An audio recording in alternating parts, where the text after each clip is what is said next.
शुरुआत में जब दुनिया बिल्कुल नई थी, ईडन नाम का एक खूबसूरत बगीचा था।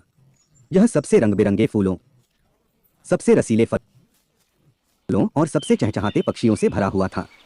इस बगीचे में भगवान ने पहले दो लोगों आदम और हव्वा को बनाया।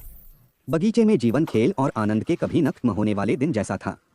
आदम और हव्वा ने इस अद्भुत जगह की खोज की, जानवरों के साथ बातें की, शानदार पेड़ों की छाया के नीचे आराम किया और बगीचे में अनगिनत पेड़ों के बीच सबसे मीठे फलों का आनंद लिया।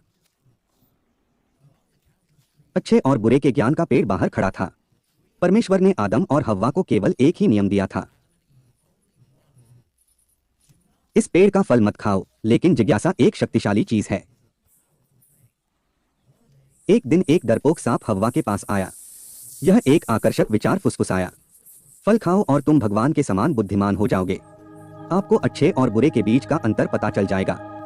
फल बहुत आकर्षक, बहुत स्वादिष्ट लग रहा था और ज्ञान का वादा बहुत लुभावना था। ईव ने हाथ बढ़ाया, फल उठाया और काट लिया। उसने कुछ एडम को दिया, जिसने भी खाया। लेकिन जैसे ही उन्होंने फल का स्वाद चखा, उनकी आंखें एक ऐसे तरीके से खुल गईं जिसकी उन्होंने उम्मीद नहीं की थी। उन्होंने चीजों को अलग तरह से देखा और महसूस किया कि उन्होंने ईश्वर की अवज्ञा की है।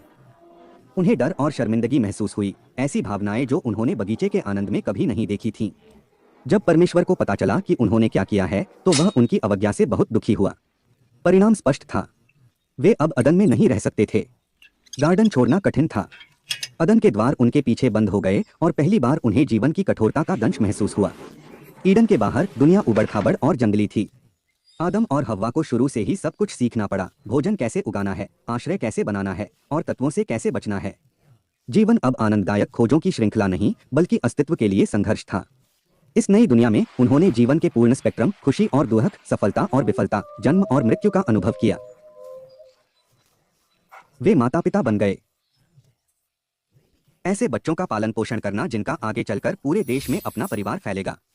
अपनी यात्रा के माध्यम से एडम और ईव ने अपनी ताकत और लचीलेपन की खोज की। उन्होंने बढ़ती बुद्धिमत्ता के साथ प्रत्येक चुनौती का सामना किया, अनुकूलन करना सीखा, अधिक गहराई से प्यार करना और जीवन के क्षणभंगुर क्षणों को संजोना सीखा। उन्होंने अपने बच्चों को ईडन की कहानियां, अच्छे विकल्प चुनने और अपने कार्यों के परिणामों के साथ जीने का महत्व सिखाया। देखने के लिए धन्यवाद। अगले साहसिक कार्य में मिलते हैं।